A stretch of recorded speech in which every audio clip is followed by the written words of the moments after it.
In recreating ancient Egypt, Assassin's Creed Origins doesn't just give players a city or three to explore with some countryside in between. It's building an entire seamless country you can travel freely across. This is the biggest world ever created for an Assassin's Creed game, and it's packed with dynamic things to discover and pursue.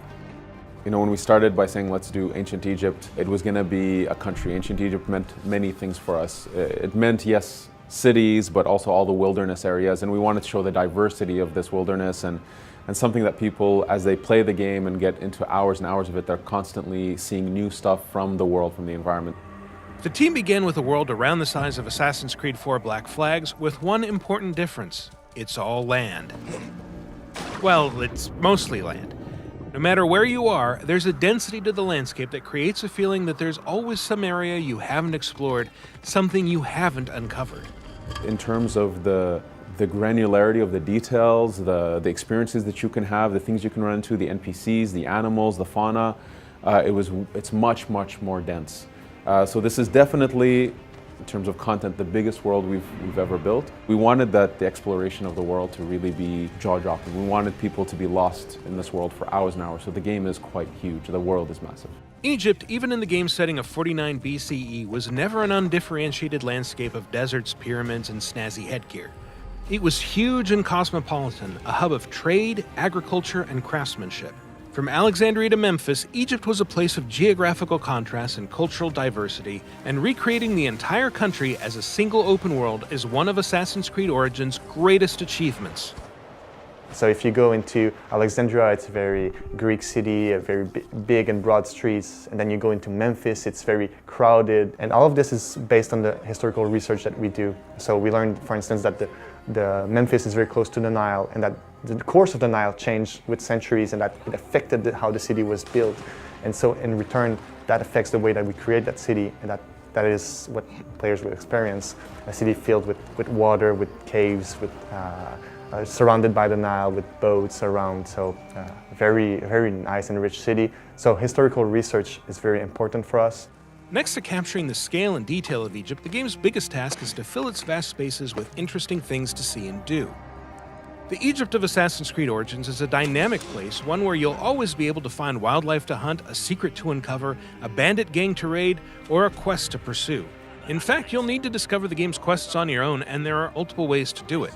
A vital contact might direct you to someone who wants you to check on a friend in danger, for example, or you might just stumble onto that friend while exploring and get pulled into a new adventure. You can even leave a quest at any time, pursue other tasks, and then pick up again from where you left off. There's tombs and temples to explore, there's puzzles in the world, left by the ancient people. There's a lot of really cool activities to do in the world. There's a huge density there.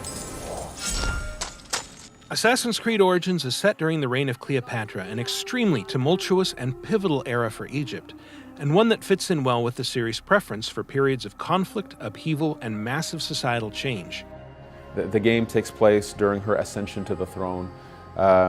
During this time period, her father, Ptolemy XII, had passed away, and so he left the country into the hands of Cleopatra and her brother, Ptolemy XIII, who's the boy king. And right away there was conflict and strife and a civil war between the two, and Cleopatra gets exiled. And so we catch up to her in our context when she's exiled, and so she's on her way to reclaiming her throne. Pretty much everyone in Cleopatra's family has been assassinating each other's, so that creates this unique set that's tremendous to create a story and to go around all of this plot. Ptolemy XIII appears to have the full support of a masked secret society calling itself the Order of the Ancients, and since history tells us the Boy King's power grab was orchestrated mostly by his advisors, it's likely the masked men are behind the civil war itself. The Order of the Ancients are trying to control Ptolemy XIII. They believe that he's younger and weak and that they could manipulate him easily. However, they're a secret society, and they will always be in Bayek's path, and so you will have to make your way through that. In any case, Cleopatra would soon have a powerful ally of her own. And at this point, we have Caesar, who shows up at some point chasing after another Roman, Pompey. Pompey came to Egypt in order to be protected, thinking that they had an alliance.